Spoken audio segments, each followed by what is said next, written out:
നോക്കച്ചാ, ഈ വിലക്ക് ഇത്രയും സാധനങ്ങൾ കിട്ടി. സാധാരണക്കാരെ മനസ്സിലാക്കി സാധാരണക്കാർക്ക് പർച്ചേസ് ചെയ്യാൻ പറ്റുന്ന സ്ഥലം ഇവിടെയും ഇല്ലേ? ലൈബ വെഡിങ് സെന്റർ അല്ലേ? കറക്റ്റ്. വില വളരെ കുറവാണ്. Laiba wedding centre, Pookkottumpadam, Wandoor, Karuvarakundu. മുണ്ടേരി മേപ്പാടി പാത അലൈൻമെന്റ് പരിഷ്കരിച്ച് നടപ്പാക്കുമെന്ന് മന്ത്രി പി കെ ബഷീർ. പാത വരുന്നതോടെ നിലമ്പൂരിൽ നിന്നും മേപ്പാടിയിലേക്ക് നിലവിലുള്ള 102 കിലോമീറ്റർ ദൂരം 48 കിലോമീറ്ററായി ചുരുങ്ങും.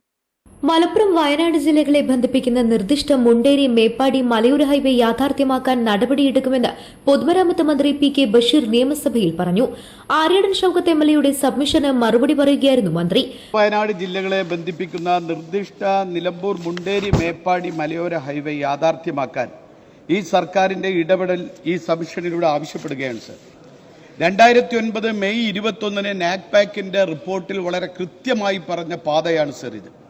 അത് കഴിഞ്ഞ് അതേ വർഷം തന്നെ PWD 44/2009 എന്ന ഓർഡറിൽ കൃത്യമായി നിർദ്ദേശിച്ച റോഡാണ് സർ ഇത്.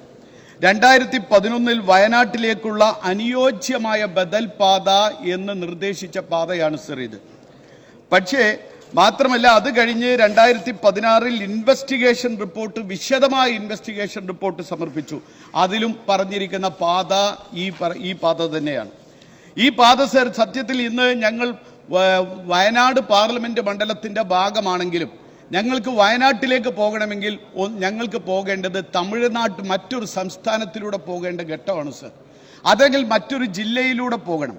കേരളത്തിലെ ഏത് ജില്ലയിലാണെങ്കിലും തൊട്ടടുത്ത ജില്ലയിലേക്ക് അന്യ സംസ്ഥാനത്തിലൂടെ അല്ലാതെ പോകാനുള്ള മാർഗങ്ങളുണ്ട്. പക്ഷെ ഞങ്ങൾക്കത് ഇല്ലാത്തൊരു ഈ പാതയുടെ പ്രാധാന്യം കണക്കിലെടുത്ത് ഇത് യാഥാർത്ഥ്യമാക്കുന്നതിന് സർക്കാരിന്റെ ഗൗരവകരമായ ഇടപെടൽ ഉണ്ടാകണമെന്ന് ഈ സബ്മിഷനിലൂടെ ഞാൻ ആവശ്യപ്പെടുകയാണ് സർ.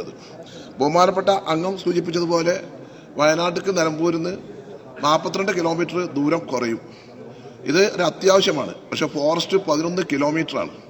അതുകൊണ്ട് ഒന്നുകൂടി നമുക്ക് അലൈൻമെന്റ് ഒന്ന് പരിഷ്കരിച്ച് ആ പാത യാഥാർത്ഥ്യമാക്കാനുള്ള ഒരു നടപടി PWD മുൻകൈ എടുക്കുന്നതാണ് എന്നാണ് എനിക്ക് ബഹുമാനപ്പെട്ട അംഗത്തെ അറിയിക്കാറുള്ളത്. വനഭൂമിയിലൂടെയുള്ള 11 കിലോമീറ്ററാണ് പ്രശ്നമെന്നും അലൈൻമെന്റ് പരിഷ്കരിച്ച് നടപ്പാക്കുമെന്നും മന്ത്രി പറഞ്ഞു. 28 കിലോമീറ്റർ മാത്രമേ പുതിയ റോഡ് നിർമ്മിക്കേണ്ട ആവശ്യമുള്ളൂ. 11 കിലോമീറ്റർ മാത്രമേ വനമേഖലയിലൂടെ കടന്നു പോകുന്നുള്ളൂ. മറ്റ് സംസ്ഥാനങ്ങളിലെ പോലെ എലിവേറ്റഡ് ഹൈവേ വന്നാൽ പാത യാഥാർത്ഥ്യമാക്കാനാവും. നിലമ്പൂർ വയനാട് ലോക്സഭാ മണ്ഡലത്തിന്റെ ഭാഗമാണെങ്കിലും നിലമ്പൂരിൽ നിന്നും അയൽ സംസ്ഥാനമായ തമിഴ്നാട്ടിലൂടെ വേണം വയനാട്ടിലെത്താൻ. അല്ലെങ്കിൽ കോഴിക്കോട് ജില്ലയിലൂടെ പോകണം. മുണ്ടേരി മേപ്പാടി പാത യാഥാർത്ഥ്യമായാൽ ബംഗളൂരു, ആന്ധ്ര, തമിഴ്നാട് എന്നിവിടങ്ങളിൽ നിന്നും കൊച്ചിയിലേക്കുള്ള ദൂരത്തിൽ 70 കിലോമീറ്റർ കുറവ് വരും. അന്യസംസ്ഥാനങ്ങളിൽ നിന്നുള്ള ശബരിമല തീർത്ഥാടകർ ഏറ്റവും കൂടുതൽ ഉപയോഗിക്കുന്ന പാതയുമായി ഇത് മാറും. ശബരിമലയിലേക്കുള്ള ദൂരത്തിൽ 100 കിലോമീറ്ററോളം കുറവുണ്ടാകും. ടൂറിസം രംഗത്ത് വലിയ കുതിച്ചുചാട്ടമുണ്ടാക്കാൻ കഴിയും. News bureau, Nilambur. സ്വന്തം ഹൈസ്പീഡ് ഇന്റർനെറ്റ്, നമ്മുടെ സ്വന്തം ഇന്റർനെറ്റ്.